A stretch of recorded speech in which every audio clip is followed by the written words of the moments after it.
Welcome to The Daily Grind, a Bluff City Media daily podcast. Stepping up to the microphone is your host, Luke Hatmaker. Grab your favorite morning brew and let's get to the show. D is for Daniel. That's good enough for me. D is for Daniel. That's good enough for me. Daniel starts with D. Welcome to the Daily Grind. I'm your host, Luke Hatmaker, not Cookie Monster, not Tom Waits. That's what I sounded like yesterday when I woke up. That's why I didn't do the show, because it would have sounded like that all day, and it would have been really bad. But happy Friday. I got Daniel with me. How are you, brother? I love that hat, by the way. Every time you wear it, I get really excited. No, I'm doing good. It was a weird game last night. But overall, it was a very weird and post-game show last night, just because of whatever happened, whatever that was in the last 8 minutes or 7 minutes of that game was just weird. But yeah, it's a Friday. We're feeling good. It's a weird Friday. Which I'm glad you jumped right into it. Which emphasis of which weird would you like to focus on first? The first weird, the second weird, or the third weird that you said in the Grizzlies loss, 104-125 loss to the Oklahoma City Thunder? The weird part of everything is just like it just seemed like our stars, Jaren or not. Like I know he had his points. Like he did. Our team does not seem dominant. They don't look like they have a purpose. Like there's nothing. Like it looks like the other teams that we play, and obviously OKC. Whenever they want to turn it on, whenever they want to take our cookies, whenever they want to take the ball from us, they just say, "Hey, we're going to do it, and you're going to like it." And that's kind of what happens. It sucks. Yeah, it does suck. And last night was a very, I think it's that in a nutshell. Man, my hands just looked really weird. That in a nutshell, it's the Cookie Monster thing. Also, shout out to everybody hanging out with us at home. I didn't say hi. Wayno, Key Meeks, Grizz Girl. Thank you guys. It's really strange when you're watching the game and the Grizzlies are quote unquote in it. Yeah. The entire time up until the fourth, but it's like every time getting your cookies stolen is a really good way to say it, because every time it felt like they got their cookies, it was like, nah, man, give me those. And it felt aimless at times, even though it was a quote unquote competitive game. And the last 8 minutes was just bizarre. Dez was what? I think Dez is you're talking about the stars. He had 3 points. He was 1 of 12. Minus 30. That's crazy. How does that happen? But I like to say plus and minuses and everything, but it's a little bit of everything in this. This was really bad. The minus 30 is bad. When you're Desmond Bane, you're getting paid as much as he is. That is bad. Yeah. And honestly, like Wayno's saying it here, like the last 7 minutes fell apart so quick. I talked about this on the show last night. Like I literally was trying to help get my kids down for the no big deal. We're tied. Like I think it was the 8-something mark. Not a big deal. We even took the lead at one point, right? Within the next minute. And so I didn't have my phone. I wasn't watching the game. I was trying to like, hey, do that real quick. You know, this should take 20 minutes. There's 8 minutes to go, close game. It's probably going to take at least 20 minutes. I got back to my phone like 8 or so minutes. And like, I was getting close to being done. I was like, what happened? Like, I know it felt like apart quick on the court, but in real life, like it was just like a blink of an eye. I was like, God, what happened? And it was really strange because like my FanDuel stream went out for like for a split second. It went out, and so I was like, "Oh, that's weird. It's a tied game. I'm gonna get out, come back in." And when I came back in, we were down by like 13, and I was like, "What the hell?" My stream was down for 2 minutes. Right. It was the speed at which it fell apart was quite upsetting. Jaren did have, what was the breakdown of points in the fourth? It was like Jaren had 11. I think it was not good. Well, and that's the thing. He didn't play like great. Like everybody's like, oh, Jaren's like, whatever. No. I'm like, yeah, well, he played okay toward the very end of the fourth quarter, right? Like he played better, but throughout the whole game, he looked like just another dude. Like the only guy that looked like they were actually imprinting themselves on the game was Scottie Pippen Jr., who still, whenever he's asked to do to play more minutes and have an actual point guard role, he's actually flourished. It's when he's had to be off ball or kind of play alongside Ja, he doesn't do his best work. But when he's asked to be that guy and be the point guard. He's done really well. But yeah, I don't think Jaren played well. 27 minutes, two rebounds, four assists. I think I almost had as many rebounds as Jaren last night. I was just too short. I think you are on the box score if I scroll down a little. Yep, you're under Cam Spencer, I think. I just had to scroll down. I just had to scroll down.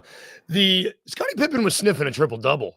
Like, he was 3 assists away. It's been – I mean, they're always like the impact player of the game when Pete and Brev hand that out. It's interesting to me when it was like, oh, yeah, it's Scottie Pippen Jr. It's not even close. It wasn't even close. Like, Jaren's name wasn't even in the discussion at last night, and it was not – this stat. I guess the stat line's good if he's trying to get all NBA. You look at the stat line, you're like, okay, that's good, but it was not a performance of an all NBA guy at all. I mean, there wasn't a single. This game wasn't fun to watch, and it wasn't for the reasons that I was expecting.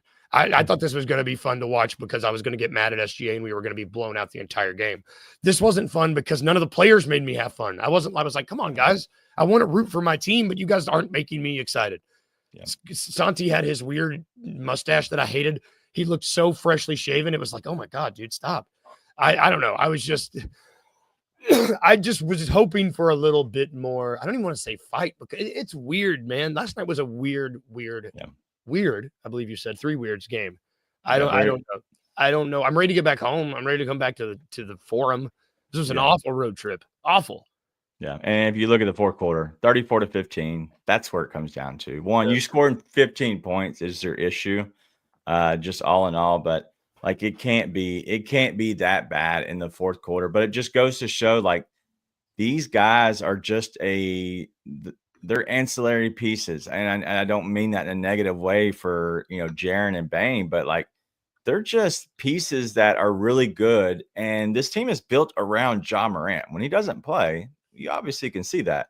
Like Bane is not the go-to guy. Jaren is still not the go-to guy. He was last year. We saw what happened.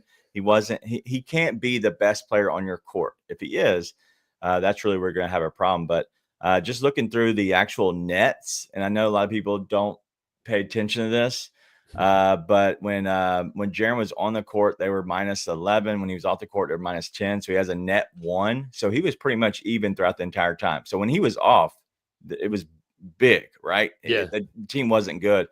Bane, they were -30 with him on the court that we already talked about. With him off the court, they were a +9. That's a -39 net. And if anybody doesn't understand what net is, it's when you leave the court, the score freezes. When you get back, what is the plus minus? Like how many points they score or how many points they go up or lose by.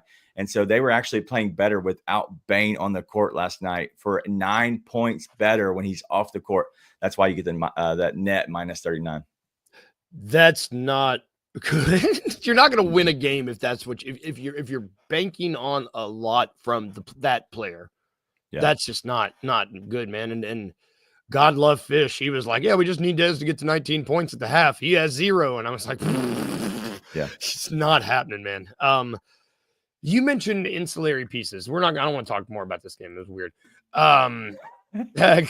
Ancillary pieces. There's one ancillary piece that I want to talk to you about specifically about as we head into there's 12 games left, 10 games left. No, less than that. Less than 8. I mean, 44 and 29, right? Yeah. Math. Yeah, I'm not trying to do that in my head, but I was just saying, I think that's the right number. 44 plus 29, 73. So you have 9. Yeah. So, 9 games left. Ancillary pieces. There's something I want to do. Yeah, ancillary pieces. New segment that I introduced earlier this week. Hypothetical corner. Hypothetical corner. I can't remember the voice I did. Hypothetical corner. It's where I present a hypothetical to you. You're a Jitty fan. We have reminisced long about Jitty in the past. This is Wayno's doing, by the way. Wayno started. We were talking the other day off air, and he got me thinking. He was like, "Think about this, guys. What if John Konchar starts in the like we were talking about optimal starting lineups, hypothetical all optimal playoff lineups, and we were like, well, you've got Dez, you've got Ja, you got Jaren. Who are the next 2 that are your best guys that play the best together now that BC's gone?" And he was the one. Yeah, see, Shocked them in the playoffs with small ball is what Wayno is saying. His reasoning was the Grizzlies have struggled mightily with rebounds this year. It's been pretty bad. The last 4 games that Giddey has started, minus the one like 2 weeks ago, minus the last one where we were like, what the hell is going on? The 3 before that, he had double-digit rebounds in the last 3 starts that he had. Yeah. He is a pretty good rebounder for his position. The idea was when you run out, you start the guy with the other starters who they're comfortable with, who can rebound the ball, who makes all the hustle plays, who is the glue guy. And then we started thinking, we've been looking for that veteran locker room presence. Has it been Giddey this whole time, Daniel? No, it's not. He's not the vocal leader. I agree. Like, you can be a vet and be a silent vet and be a good vet. Know your role, shut your mouth, and do it the right way. Lead by example. Like that is what Giddey does. Giddey is a good, from my understanding, people love Giddey because you know what he does? He kind of makes everybody else around him better, and he is one of the dudes on the court. You see that. I disagree with him. He gives the ball up so quickly because he knows his role is not to have the ball in his hands. His usage rate should not be up. But I think he should hold the ball in his hands a little bit to create himself as a little bit of a threat. I think that would actually benefit him and the team even more. But he does give the ball up to the guys because he's like, hey, you get it. Let me go do a run around. And if I find myself open, then so be it. But yeah, I think he does give the ball up way too fast. He gives the ball up as fast as, I don't know if you caught the end of the Lakers Bulls game last night, but Vucci Main, that he got that inbound pass with I was like, Jesus, dude, you got rid of that ball. That's how Konchar gets rid of he gives the ball like they're down 4 with 12 seconds left every single play. That's how he gets rid of it. It's like, Jesus, dude, you're not a 0 when you shoot the ball. Like you can make shots. I mean, I don't know what the answer is. It's just the hypothetical was like, do you want to run the rookies out there in your starting lineup when you get to the playoffs? Because Jalen Wells, it's like, I don't know. And we got 8 games left if that's what we decided just now. The Grizzlies are, knock on wood, playoffs are probably happening. I feel like we would have to lose. They're happening. We would have to lose all the game. Every other team behind us would have to win their out, and we would have to lose out to miss. So you got to look at this as it's happening. We're going to the playoffs. Who's starting? Do you start Jalen Wells? Do you start Zach Edey? I think you have to, but not Zach Edey. Absolutely not. Absolutely. Like I'm playing him 15 minutes or less. Like a matchup. And let me emphasize the less. Like he is a guy that is a piece that if he is in the perfect spot matchup, that's when you play Zach Edey. We saw last night, and I'll pull these numbers back up. Zach Edey, when he was off the court last night, he was a minus 15. And so actually that's actually good. So that's actually talking good about him. So I'm not going to keep going. But I was like, you want to talk about last night? Yeah. But my thing is let's talk through this because I think this is a great conversation.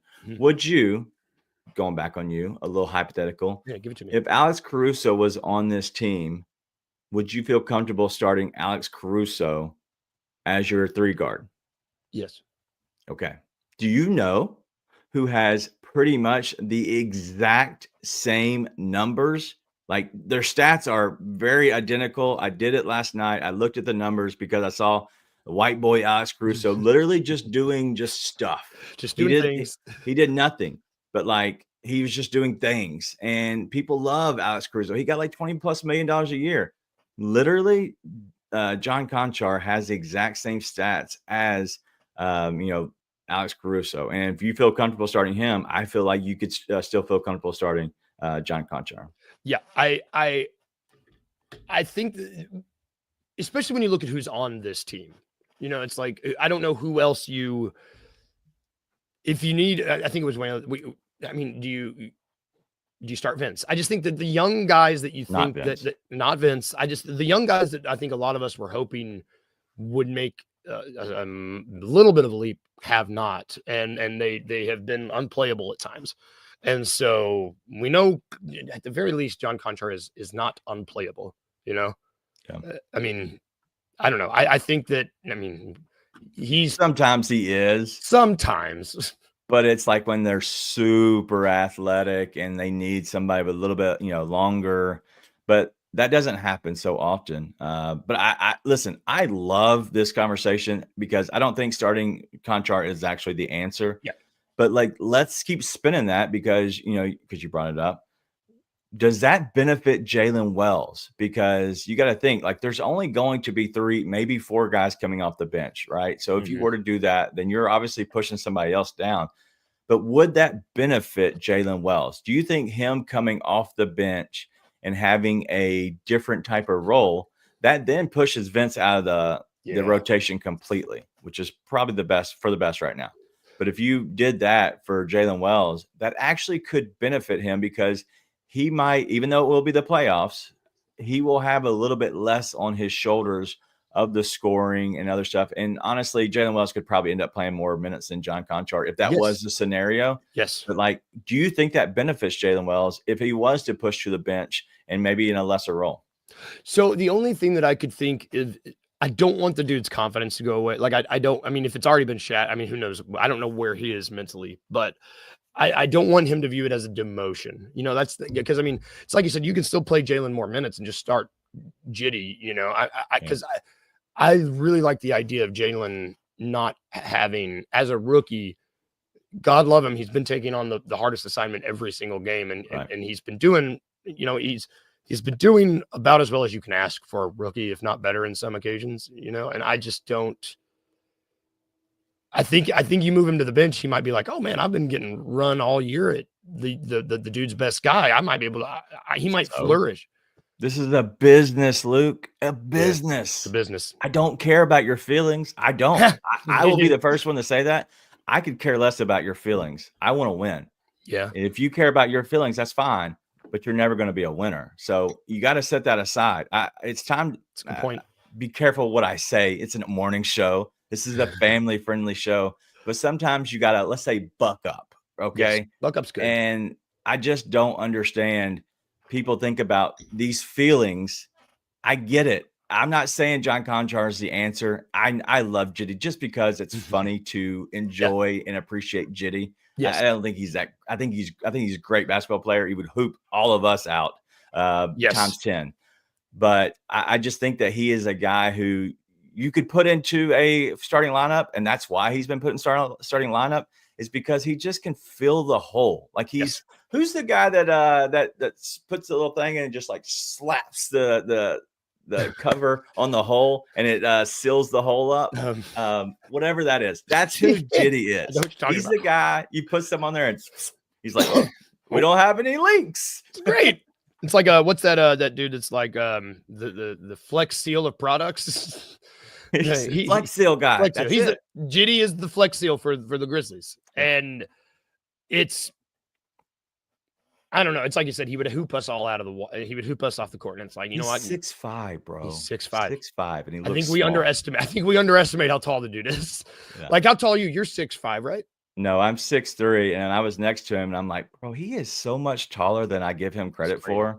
Like he is long, he's lean, and I was like, my God, dude, I never like when I feel small to people, like I'm like, all right, like if I'm feeling small, and I'm not like tall, but 6'3" is like above average, right? Yes. So when I feel short, I'm like, all right, well, bro, you're hooping, like that guy is a bigger guy, but yes, I think Jitty would be wouldn't be the worst answer, but the whole place would definitely burn down. But honestly, I'm with Rip Jitty. Like, dude, let's let the world burn. It's like Gotham City. It's like the end of Dark Knight when Jitty's running around and the city's burning. And it's like, he's not the man we want. He's the man we need. That's perfect. I don't know. And I'll buy his shoes when they come out. I'm not afraid to admit it. I hope they're still coming. The Air Jits. The Air Jits. Oh, that's you do know that he doesn't get his own signature shoe, right? Don't you do that to me. I've got that story saved on my phone. Like I just look at it once every couple of weeks to get a little excited. He will never get a signature shoe. I mean, I know, but let me dream. Well, let's really quick. I've been doing this thing. It's a standings report. I think it's worth looking at the stand. Yeah. Oh, yeah. You get the gimmick. You got it, Mr. Sin. It's like quick aside. You're watching Paradise, right? No. So you said that the other day in the show, I thought you said something in the comments. but I went and looked at it and I thought, that looks really good. So no, it Secret was not Service. me, Hmm. but I thought that looks very similar to a show I would enjoy. So we're Good. watching Residence right now. It's like a murder mystery type thriller. I've seen it. Phenomenal so far. It looks good. I keep getting ads for it on. That's on The Netflix. girl with the crazy eyes from Orange is the New Black is the actual investigator. She's doing phenomenal, dude. Like her role, like she's killing it. So anyway, keep going. No, I like it. That's what we do. We can too many days. I don't care. Playoff pitcher. We're looking at the standings because I don't know if the playoffs end today. I feel like this stuff is changing with 8 games left. Stuff's changing constantly. And with the Lakers losing, well, it doesn't matter. We're still 5th. So if the season ended today, Oklahoma City would be 1st, Rockets would be 2nd, Denver would be 3rd, Lakers 4th, us 5th, Clippers 6th. So the Warriors fell to 7th, Timberwolves 8th, and then we got Kings, Mavs. I'm happy. Yeah. It's tough, dude. I don't know. I guess I'm happy with the 4-5 matchup. I do not want to play the Clippers. Just being, I'm saying I don't that want to play them either. now. I don't want to play them either. I don't even want to play the Warriors. I want to play the Lakers. I don't want to play the Lakers, I want to play the which Lakers. is weird to me to say that. It is Luka, it is LeBron, but I'm not as scared as that as I was of Luka and AD. AD murders us. Yes, So all-time does Grizz LeBron. killer. But And AD is Luka. like an all-time Grizz killer.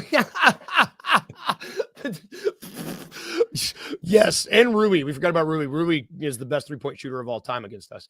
But I'm with you. I looking at that. I don't want the Clippers at all. I really that matchup scares me almost as much as the Warriors matchup does. Yeah. Would I rather have home court advantage and be the 4 seed? Yeah, but like if I'm happy, if the Grizzlies and Lakers just trade that 4-5 matchup the rest of the 8 games, I think I'm okay with that. Yeah, you know, I am too. I would be okay with that. And I talked a little bit about with Drew off the show last night.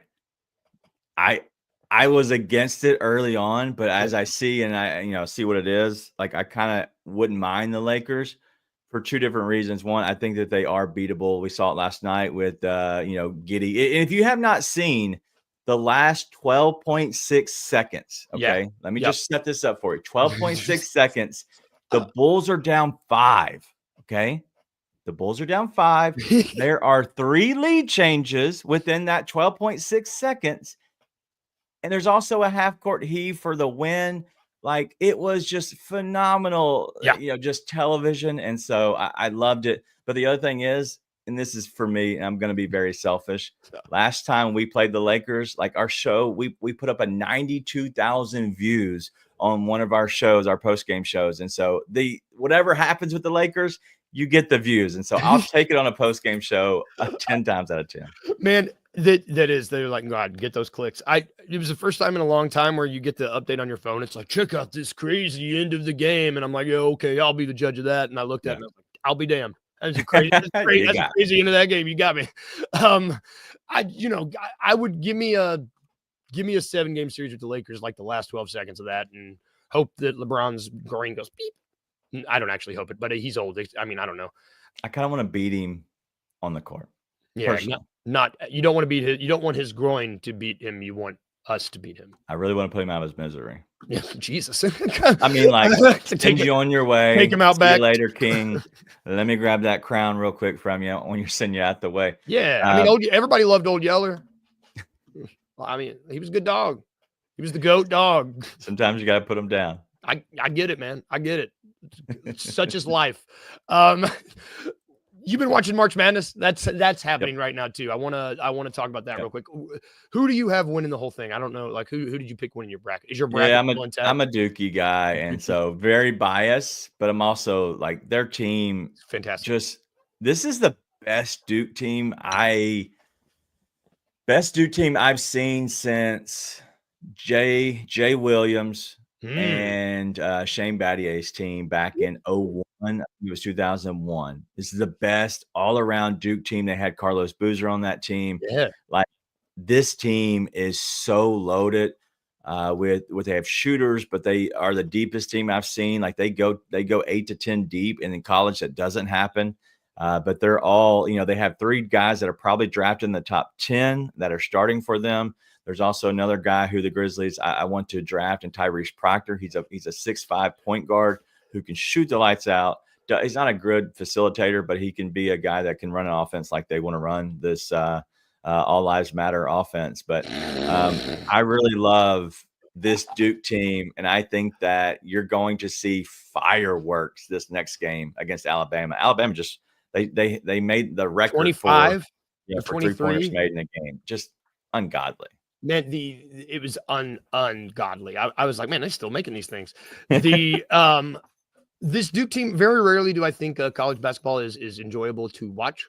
Like to watch it and be like, oh, this is a fun product. Duke is fun to watch, man. They're like, it's good basketball to watch, which I really, really enjoy. They play today, right? I know they play tomorrow. And they play, who they got? Alabama. Oh yeah, they're gonna. That's what I'm saying. It's gonna be fireworks because both teams like to get up and down. And if Alabama's hitting their shots, nobody in the world can beat them. Nope. Because they're going to shoot a million 3-pointers. But I don't see – they're going to fall down to earth, I would assume, a little bit. So it's going to be a good game. Yeah, I'm excited. Streets, it's like one of the best – I don't know. I love this weekend. Opening day started. It's a good time. Good time to be a sports fan. Yeah. Last thing before we get out of here, what are you doing this weekend? It's the weekend outlook. Sean Connery, RIP, he's dead. Well, I'll be watching that game. I'm going to be watching. Yeah, I'm going to be watching. It's Sweet 16 weekend. Kyla, my partner, she's in a place. I'm going to be doing that. It's going to be sports and theater, and I'm excited. Kind of my 2 favorite things. So I'm pretty pumped. Yeah, no doubt. And it'll be all about March Madness for me. Mm-hmm. But I'm going to ask you some questions, Luke, because we're about to get out of here. I know we just talked about March Madness. So tonight there are 4 games. Yeah. And there's a lot of local ties to a lot of these teams. So I'm going to ask you to pick the winner. You probably don't know the standings, and you probably don't even know who is better than the other, which is great. This is all right. So we're going to go Ole Miss against Michigan State. These are all Sweet 16 matchups. Yes. Yep. I've got Michigan State. Who you got? I Izzo. I'm in Izzo. I trust. I love Izzo. We always do an interview with him once a year. I'm hoping to do another one with him coming up soon, but the deeper they get in March, usually, and the older he gets, it's harder to get him on the camera. All right, so Kentucky, Tennessee. This is my favorite game to watch. It's tonight at 6:39 p.m. tip. Kentucky or Tennessee? Tennessee. Homer. I can't help it. I don't know why I trust Rick Barnes as much as I do to go far in March, but I can't help it. I like this team. I think this is one of the better UT teams they've had in a long time. Yeah. They can actually score. They can actually score. It's not just defense. They can actually put up points. Mm-hmm. All right, Michigan and Auburn. This is an 8:39 start. Michigan, Auburn. I had Auburn. Okay. They are the 1 seed. Yeah. They're favored by 8.5. I would assume they win. Purdue and Houston. Purdue and Houston. So I had Houston. Okay. Well, I had McNeese over Purdue, and so that kind of screwed me. And so I got Houston. All right. So last thing, this is the weekend outlook. You got to pick these teams. You got Duke against Alabama, and I won't tell you the spread, but I'm kind of shocked at the spread. I got Duke. I hated how chalk I got here, but yeah, I also had Duke. What is the spread? 6.5. And I'm not saying that's not doable against Alabama. I said last night against Alabama and BYU, I was like, when you have big totals, and just for sports betting people, when you have big totals, it means that usually a team can go on runs. So there's going to be a lot of runs, right? One way or the other, whether it's one team gets up and the other team catches up. But there's always going to be long runs because that's how they score so many points is they score in bunches like the Warriors tsunami type, right? Yes. Well, yes. There's usually the team in a big score like this. A team always wins by double digits. You saw it last night. Like they went on the tsunami, and at that point, the game's out of reach. And then the points just keep adding up, right? So you're probably going to get a 10-point winner, whether it's Duke or Alabama, but it's going to go one way or the other. And so 6.5 doesn't scare me. It's just, who do you like more? They're probably winning by double digits. Man, I mean, that game, is that the best game this weekend? It's probably the best game this weekend. Yeah, I think so, because then you have Florida versus Texas Tech. And I don't know who you have. I'll ask you first. That was St. John's bracket, right? Doesn't matter. I had St. John's winning the whole thing. Really? Yeah, I don't know. I trusted Rick Pitino. They had 30 wins. I don't know. It was stupid. I had blinders on. I don't know, but I guess now Florida. Florida looks good. They're slow starters, but Florida looks good. But Yeah. I will say, if Duke does win, I do get my truck to be hand washed by King Meeks himself. Yes, we got it in writing. That's awesome. He said it many a times, and so I wanted to make sure everybody in the world saw it. All the millions and millions of people see it tonight. But yeah, it's a fun weekend, man. I'm excited. There's a lot of ball. The Grizzlies play the Lakers Saturday. Whew. Might be a preview of a playoff series. I think it's a needed win. I think you would give them a shot in the arm they really need because they're down right now. Ja coming back? What do you think? Absolutely not. He's not. And I know, and it's a hamstring, which, listen, if they would have came out and told us, hey, it's a hamstring, we want to be careful with him, we're going to evaluate him in a week. But they're the Grizz PR, the Reaper themselves have not said anything. It's weird. I don't get it. I know he heard it during a certain game, whatever. But it's been a week and a half, and you're just now saying that he is week to week or day to day. Come on, get out of here with that. Yeah, I'm over it. We're not. I didn't mean to end it on that note. That's gonna do it for our show today. Hey, we're gonna have a jaw conversation one day next week because I don't get it either, and I'm tired of thinking about it. So we're not gonna do it today. It's the weekend. We're gonna have fun. Go have a good weekend, y'all. Happy Friday. Go watch some college hoops. Watch some baseball. Watch the Grizzlies play the Lakers. There's a lot going on this weekend. It's gonna be good. If we can leave you with anything today, like we always do, you know how we do. Remember just to be a little bit weird, just a little bit, and remember to smile. Bye, guys. Have a good weekend. Thanks for watching.